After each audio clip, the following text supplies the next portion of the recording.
Hey guys, welcome back to my channel. So today I'm going to be doing a sunset look, and it was inspired by a photo that I saw on Let's Do Makeup on Instagram. So I am super excited to be recreating it.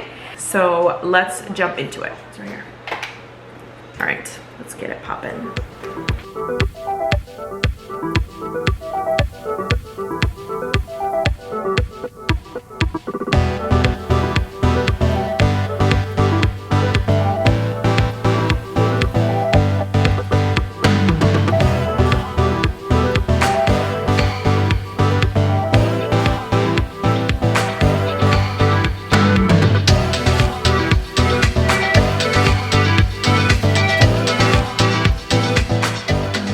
Now I am going to clean them up with some concealer, and the concealer I'm going to be using is Creaseless Concealer by Tarte.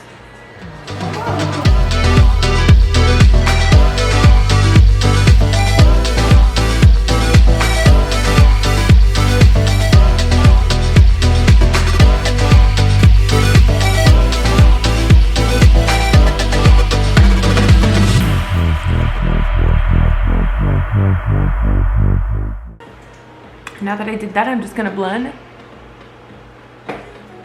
and put some concealer on my eyelids.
I'm gonna get this other color. It's like a little bit of a darker orange, and I'm gonna slightly just put it on the very outside.